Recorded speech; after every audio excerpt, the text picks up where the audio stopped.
सभी को राधे राधे। उम्मीद करते हैं कि आप लोग अच्छे होंगे। आज हम लोग आपके लिए लेकर आए हैं भारतीय संविधान की प्रस्तावना से संबंधित महत्वपूर्ण प्रश्न। आगामी बिहार दरोगा में पूछे जाने की जो संभावना है पॉलिटी से, उन सारे प्रश्नों को आज हम लोग देखेंगे। चलिए बिना देरी किए हुए शुरू करते हैं।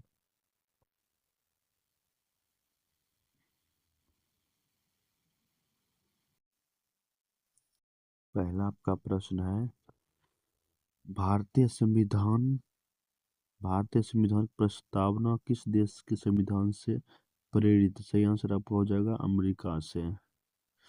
2 नंबर प्रश्न आपका है, भारत की संविधान सभा में उद्देश्य प्रस्ताव किसके द्वारा प्रस्तुत किया गया था? सही आंसर आपका हो जाएगा जवाहरलाल नेहरू के द्वारा प्रस्तुत किया गया था। नेक्स्ट आपका प्रश्न है, पंडित जवाहरलाल नेहरू ने उद्देश्य प्रस्ताव को संविधान सभा ने स्वीकृत किया था। पंडित जवाहरलाल नेहरू के उद्देश्य प्रस्ताव को संविधान सभा द्वारा 22 जनवरी 1947 को स्वीकृत किया गया। चलते हैं प्रश्न नंबर 4 पे।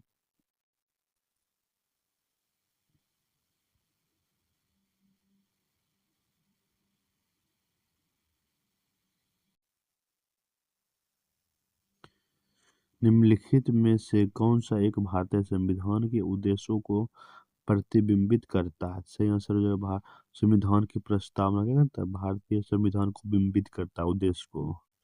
चलते हैं नेक्स्ट प्रश्न। हम भारत के लोग शब्द का प्रयोग भारतीय संविधान में कहाँ किया गया है? सही आंसर हो जाएगा संविधान की प्रस्तावना में। संविधान की उद्देशिका में समाजवादी व पंथनिरपेक्ष किस वर्ष संशोधित कर जोड़ा गया था? 1976 में जोड़ा गया था।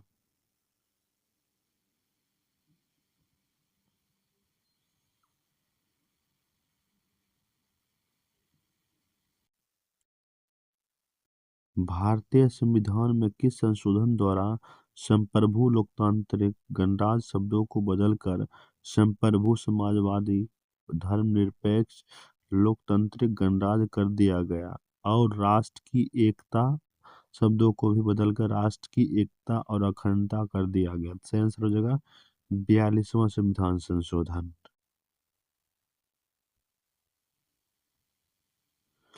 भारत के संविधान के निर्माताओं का मत निम्नलिखित में से किसमें प्रतिबिंबित होता है? तो उद्देशिका में प्रतिबिंबित होता है।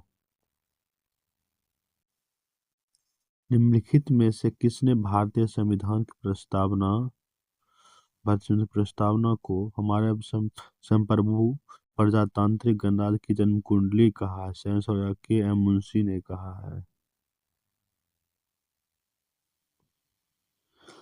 एक संक्षिप्त परिचयात्मक वक्तव्य जो संविधान के मार्गदर्शक उद्देश्य, सिद्धांतों और दर्शन को निर्धारित करता है कहलाता है प्रस्तावना।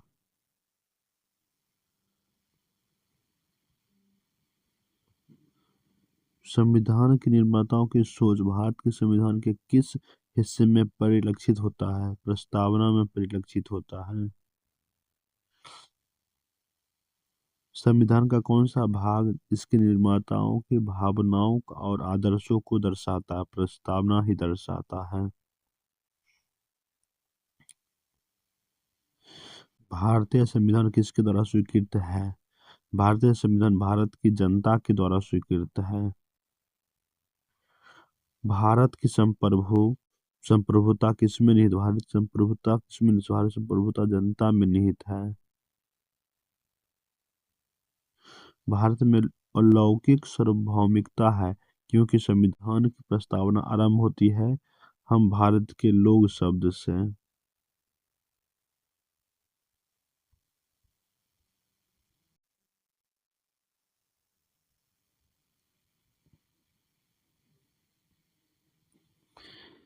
भारतीय संविधान का कौन सा भाग संविधान की आत्मा कहलाता है?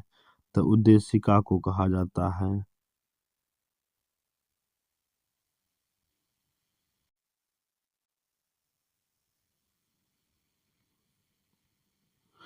भारत की संप्रभुता, एकता, अखंडता को सुनिश्चित तथा संरक्षित करने का भाव निहित है, प्रस्तावना में निहित है।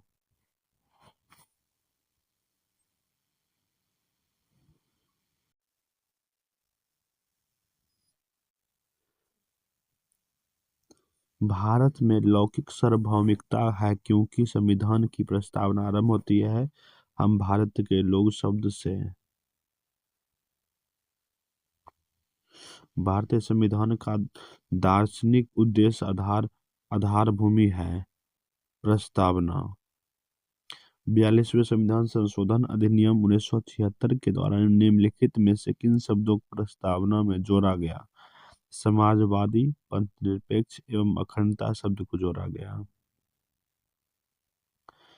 भारतीय संविधान की उद्देशिका में समाजवादी, पंथनिरपेक्ष और अखंडता शब्द किस संविधान संशोधन द्वारा जोड़ा गया? सही आंसर हो जाएगा 42वां संविधान संशोधन द्वारा। भारतीय संविधान की प्रस्तावना में आए शब्द डैश का अर्थ राज्य के निर्वाचित प्रमुख सहित गणराज्य शब्द का अर्थ।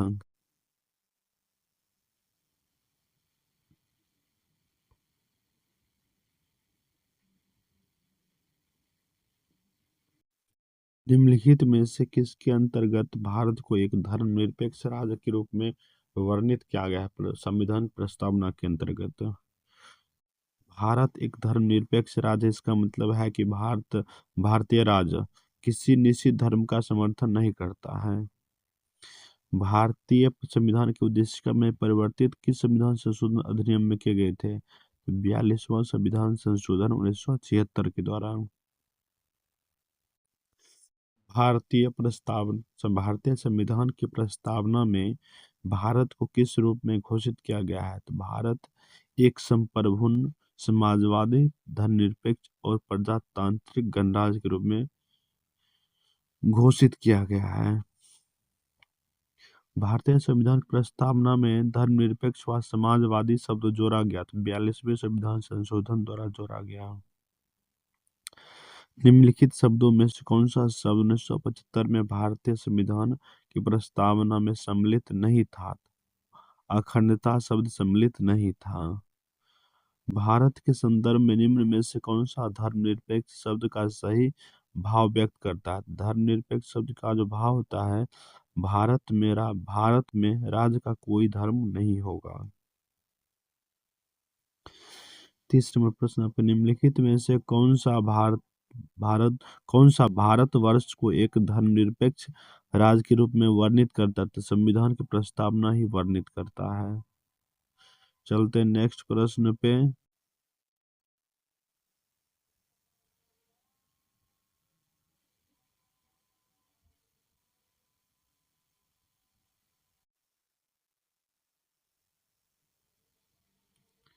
भारतीय संविधान की प्रस्तावना को कितनी बार संशोधित किया गया है? तो मात्र एक बार।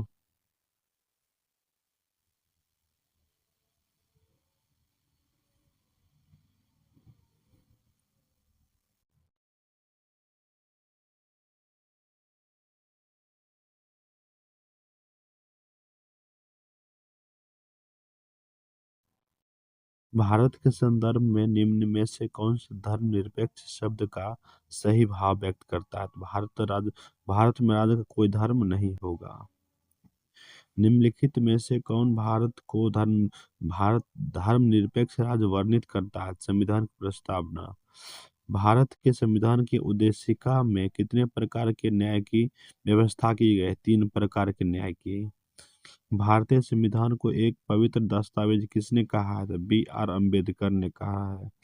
भारत एक धर्मनिरपेक्ष राष्ट्र है। भारतीय संविधान की प्रस्तावना निम्न में से कौन शब्द प्रयुक्त नहीं हुआ है?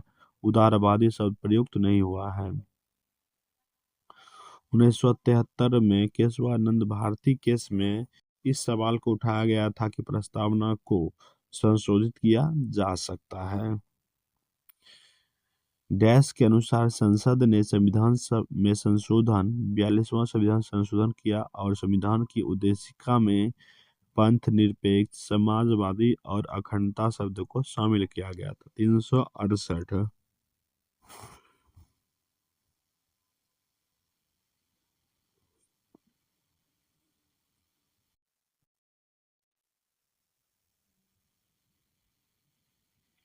निम्नलिखित में से भारत के बारे में सही कथन को चयन कीजिए। भारत एक धर्मनिरपेक्ष देश है। भारत द्वारा धर्मनिरपेक्षता स्वीकार किए जाने के कारण भारतीय नागरिक को निम्नलिखित में से कौन सा अधिकार प्राप्त है? अपनी इच्छा के अनुसार, धर्म के अनुसार अधिकार या स्वतंत्रता। भारत के संविधान की प्रस्तावना में प्रयुक्त स्वतंत्रता, समानता एवं बंधुता शब्द किस क्रांति से प्रेरित? तो यह शब्द फ्रांस की क्रांति से प्रेरित है। निम्नलिखित में से कौन सा शब्द भारत भारत के संविधान की उद्देशिका में नहीं है? तो यह लोक कल्याण की शब्द उद्देशिका में नहीं है। निम्नलिखित विवादों में से किस में सर्वोच्च न्यायालय ने प्रस्तावना को भारतीय संविधान का मौलिक संरचना का भाग स्वीकार किया है? केशवानंद भारती विवाद में। चले तो हम लोग लेवल 2 में, अब लेवल 1 हो गया खत्म। लेवल 2 का पहला प्रश्न है, निम्न में से कौन सा कथन सही है? तो इसमें सही कथन एक ही है, बी नंबर। भारतीय संविधान का उद्देश्य प्रस्ताव डॉक्टर भीमराव अंबेडकर द्वारा रखा गया है, मतलब सही नहीं पूछा गया। तो यही जो स्टेटमेंट आपका है, उद्देश्य प्रस्ताव भीमराव अम्बेडकर नहीं रखे थे, बिल्कुल यह स्टेटमेंट क्या है, गलत है। उद्देश्य प्रस्ताव जवाहरलाल नेहरू द्वारा रखा गया था। देखिए, पहला सही है, सी सही है और डी सही है।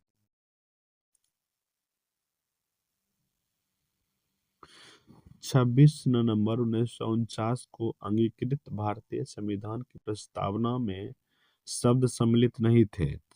समाजवादी शब्द नहीं था, पंथ निरपेक्ष शब्द नहीं था, अखंडता शब्द नहीं था, या गणराज्य शब्द शामिल नहीं था। तो देखिए, इसका सही आंसर हो जाएगा आपको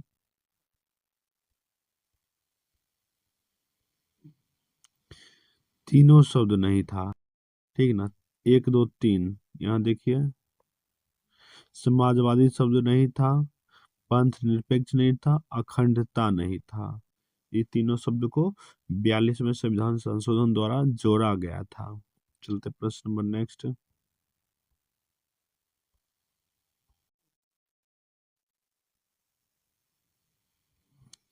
भारतीय संविधान की प्रस्तावना में जिन आदर्शों एवं उद्देश्यों को रूपरेखा दी गई है, उनकी व्याख्या की गई है। तो मूल अधिकारों, राज्य के नीति निर्देशक सिद्धांतों एवं मौलिक कर्तव्यों के आधार में भारत के संविधान की प्रस्तावना में कितने प्रकार का न्याय, स्वतंत्रता, समानता एवं भातृत्व की उसी क्रम में उल्लेखित किया गया है? तो सही आंसर हो जाएगा 3 5 2 1।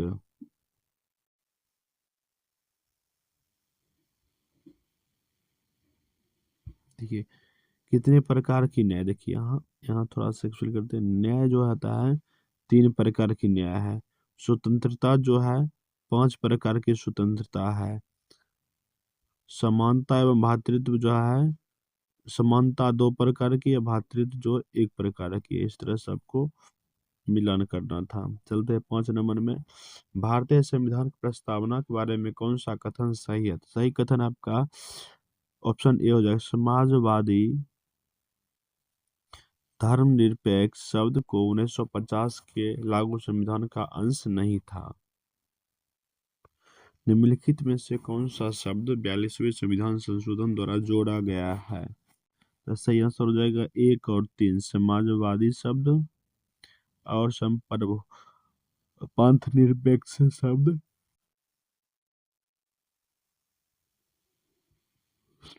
समाजवादी शब्द और पंथ निरपेक्ष शब्द जोड़ा गया है।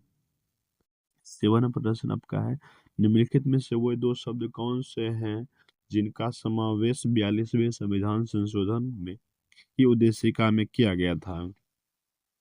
समाजवादी और धर्मनिरपेक्ष शब्द। भारत के संविधान के प्रमुख का लक्ष्य उसके सभी नागरिकों के लिए निश्चित करना है। तो सभी हो जाएगा। सामाजिक तथा आर्थिक न्याय दिलाना है, विचार तथा व्यक्ति की स्वतंत्रता दिलाना है, अवसर का समानता है, व्यक्ति की प्रतिष्ठा को बनाए रखना है।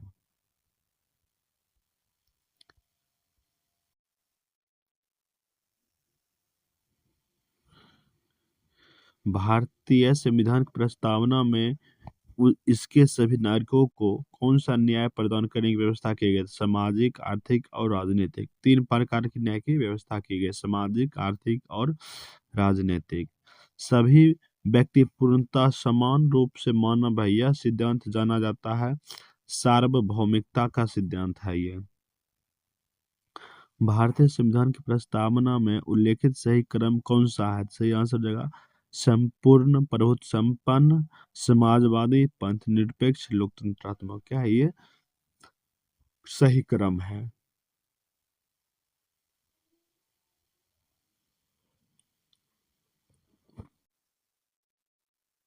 42वें संविधान संशोधन द्वारा 1976 द्वारा प्रस्तावना में किस शब्द को नहीं जोड़ा गया था? तो गुट निरपेक्ष शब्द को नहीं जोड़ा गया था। बाकी तीनों शब्द ए बी डी को जोड़ा गया है। कल्याणकारी राज्य का उद्देश्य है अधिकतम संख्या का अधिकतम कल्याण सुनिश्चित करना। भारतीय गणतंत्र की 26/11/1950 को सही संवैधानिक व्यवस्थित वस्तु स्थिति क्या थी जब संविधान लागू किया गया था? तो सही जो था संपूर्ण, प्रभुत्व संपन्न, लोकतंत्रात्मक और गणराज।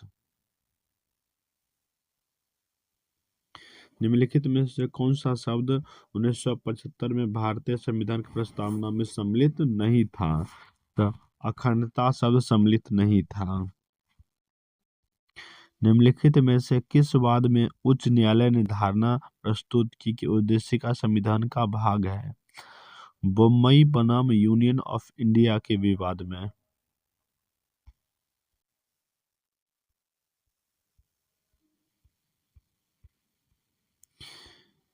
निम्नलिखित में से कौन सा राज्य का सबसे महत्वपूर्ण तत्व है? संप्रभुता।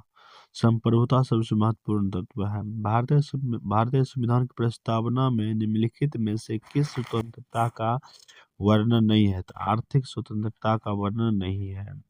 निम्नलिखित में से कौन सा शब्द भारतीय संविधान की उद्देशिका में नहीं है? तो लोक कल्याणकारी शब्द भारत की उद्देशिका में नहीं है।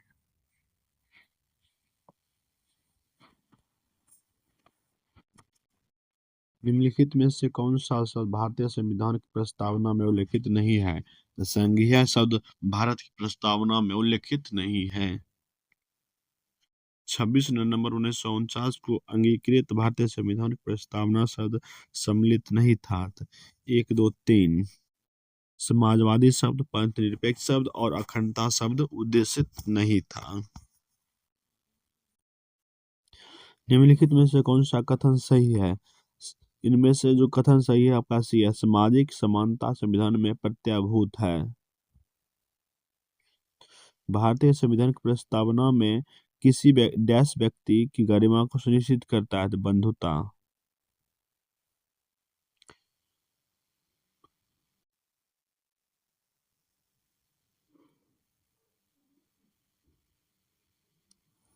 भारतीय संविधान की प्रस्तावना का विधिक स्वरूप क्या है?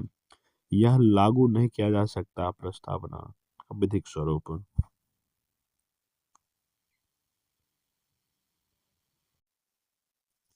किस वाद में सर्वोच्च न्यायालय ने सर्वप्रथम घोषित किया कि उद्देशिका संविधान का हिस्सा नहीं है? तो बेरोवारी वाद में। निम्नलिखित में से कौन सा कथन भारतीय संविधान की प्रस्तावना के संबंध में सही है? ऑप्शन डी सही नहीं है पूछा गया है। तो देखिए यह न्यायविध नहीं है, तो बिल्कुल ही कथन ही सही है। स्रोत है कि और ना ही उसकी शक्तियों का निषेध करती है, बिल्कुल सही है। प्रस्तावना संविधान का भाग, बिल्कुल सही है। लेकिन जो डी है, प्रस्तावना में अभी तक सिर्फ 2 बार संशोधन किया गया, नहीं, बिल्कुल 1 बार मात्र संशोधन किया गया है। यही स्टेटमेंट क्या आपका गलत है? यहाँ सिर्फ 1 बार हुआ है। भारत की डैश एकता और अखंडता को बनाए रखना और उसकी रक्षा करना प्रत्येक नागरिक का कर्तव्य है। संप्रभुता। भारत की संप्रभुता, एकता और अखंडता को बनाए रखना प्रत्येक नागरिक का क्या कर्तव्य है? भारत के संविधान की प्रस्तावना में निम्नलिखित में से किस एक को पहले मुख्य रूप से सम्मिलित नहीं किया गया था? समाजवाद और धर्मनिरपेक्ष को नहीं किया गया था। चलते नेक्स्ट प्रश्न पे। भारत के संविधान की उद्देशिका में निम्नलिखित में से किसका उल्लेख नहीं है? तो राजनीतिक समानता का उल्लेख नहीं है। बाकी बात देखिए, व्यक्ति की गरिमा है, राष्ट्रीय अखंडता है, प्रतिष्ठा और समानता है। मूल भारतीय संविधान के अनुसार भारत एक देश है, संपर प्रभुत्व संपन्न लोकतंत्रात्मक गणराज्य है। भारत के संविधान के उद्देश्यों में एक रूप में आर्थिक न्याय का किससे उपबंध किया गया है? तो उद्देशिका और राज्य के नीति निर्देशक तत्व में किया गया है। भारत के संविधान के संबंध में निम्नलिखित में से कौन सा कथन सही है? तो सही आंसर हो जाएगा उद्देशिका न्यायालय में परिवर्तनीय है। उद्देशिका न्यायालय में परिवर्तनीय है।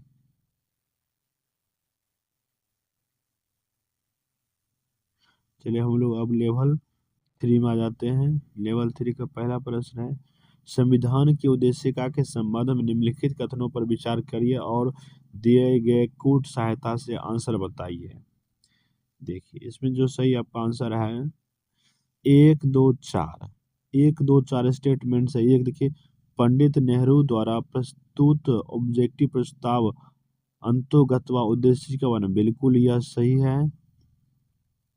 इसकी प्रकृति न्याय योग्य नहीं है, बिल्कुल नहीं है।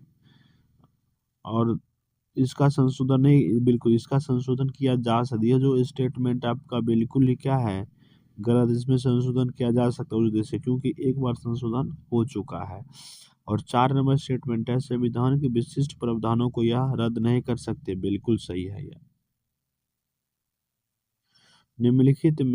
निम्नलिखित अवतरण में हम भारत के लोग को एक संप्रभु संपन्न समाजवादी पंथनिरपेक्ष लोकतंत्रात्मक गणराज्य बनाने के लिए तथा इसके समस्त नागरिकों को सामाजिक, आर्थिक और राजनीतिक न्याय, विचार, अभिव्यक्ति, विश्वास, धर्म और उपासना की स्वतंत्रता, प्रतिष्ठा और अवसर की समता प्राप्त करने के लिए तथा उन सब व्यक्तियों की गरिमा, राष्ट्र की एकता और अखंडता सुनिश्चित करने वाले बंधुता बढ़ाने के लिए दृढ़ संकल्प होकर अपनी इस संविधान सभा में आज डैश को एतद द्वारा संविधान को अंगीकृत, अधिनियमित और आत्मअर्पित किया गया था। 26 नवंबर 1949। 26 नवंबर 1949 को किया गया था। जब आप प्रस्तावना को पढ़िएगा तो उसमें लास्ट में यही लिखा है, 26 नवंबर 1949 को समर्पित है। चलते प्रश्न नंबर 3 पे। संविधान में दिया गया अमुक है, तो संविधान में सभी चारों चार दिया न्यायालय में लागू नहीं होता है। संविधान में दिया गया अमुक क्या न्यायालय में लागू नहीं होता है, बिल्कुल सही है। महत्वपूर्ण है कि उसकी उपयोगिता है, बिल्कुल सही है। शासन करने के उद्देश्यों को उल्लेखित करता, बिल्कुल सही है। संविधान के कानूनी अर्थ निर्णय में सहायता करता है, बिल्कुल सही है। सभी सभी सही है। नीचे दिए गए कथन है जिनमें से एक कथन ए तथा दूसरे का कारण आर है कहा गया है। तो कथन आपका है, भारत एक संपूर्ण प्रभुत्व संपन्न समाजवादी धर्मनिरपेक्ष और लोकतंत्रात्मक गणराज्य है। और कारण इसका बता रहा है कि 42वें संविधान संशोधन 1976 द्वारा संपूर्ण प्रभुत्व संपन्न लोकतांत्रिक गणराज्य संस्थान के स्थान को प्रस्थापित किया गया। तो सही है, बिल्कुल ही सही है। ए और आर दोनों सही है। और आर क्या है, एक सही व्याख्या भी करता है। चलते प्रश्न नंबर नेक्स्ट पे। भारत की संविधान की उद्देशिका है, सही आंसर आपका हो जाएगा डी, संविधान का भाग है किंतु उनके भागों में स्वतंत्र होकर उसका विधिक प्रभाव नहीं है। नेक्स्ट प्रश्न है, निम्न शब्दों पर विचार करें। समाजवादी, प्रजातांत्रिक, धर्म सार्वभौमिक और धर्मनिरपेक्ष। सही शब्द को विचार क्रम कीजिए। पहला शब्द हो जाएगा सार्वभौमिक, पहला शब्द हो जाएगा सार्वभौमिक 1 नंबर में। 2 नंबर में हो जाएगा समाजवादी, चार, 3 नंबर में हो जाएगा धर्मनिरपेक्ष, 4 में हो जाएगा प्रजातांत्रिक। इस तरह से 1 3 1 4 2।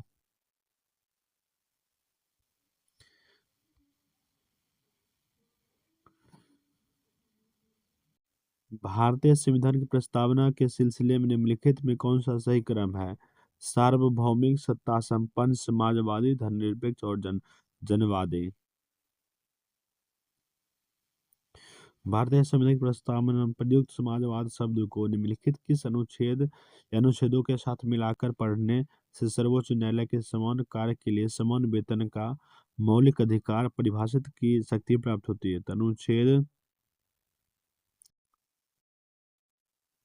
14 और 16। ऑप्शन बी हो जाएगा। देखिए इसमें दो दो ऑप्शन सेम दे रखा है, बी और डी।